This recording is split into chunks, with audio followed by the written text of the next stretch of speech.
আল্লাহর নবী সাল্লাল্লাহু আলাইহি ওয়াসাল্লাম বলেছেন, আলা কুল্লুকুম রাঈন ওয়া কুল্লুকুম মাসউলুন আন রাইয়াতিহি। জেনে রেখো তোমরা প্রত্যেকেই দায়িত্বশীল, প্রত্যেকের দায়িত্বের ব্যাপারে কিয়ামতের ময়দানে আমি আল্লাহর কাছে জবাব দিতে হবে। স্বামীকে স্ত্রীর ব্যাপারে জবাব দিতে হবে, ঘরের কর্তা যিনি আছেন অধীনস্থ ব্যক্তিদের সম্পর্কে অবশ্যই আল্লাহর আদালতে জবাব দিতে হবে।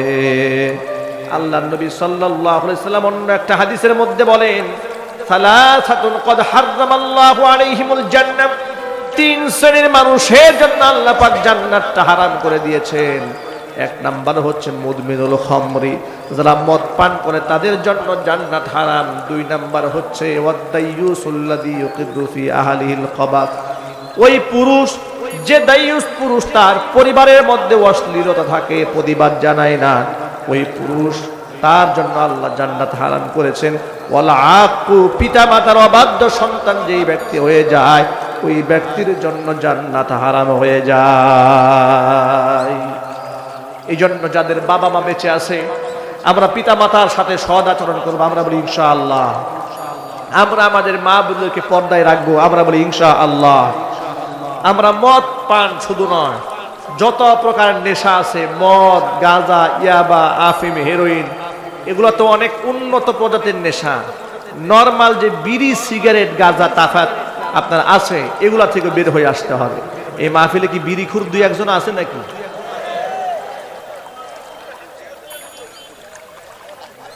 বিড়িখুর এক বিড়িখুরে আরেক বিড়িখুরের যে কি মোহাব্বত, কি ভালোবাসা।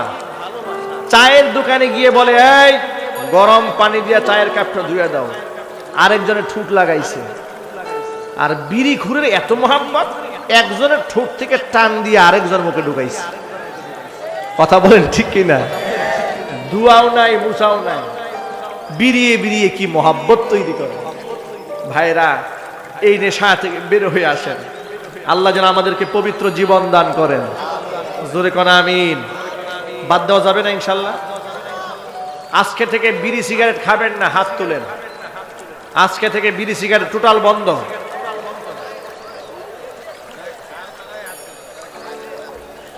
মাশাআল্লাহ, হাত নামান।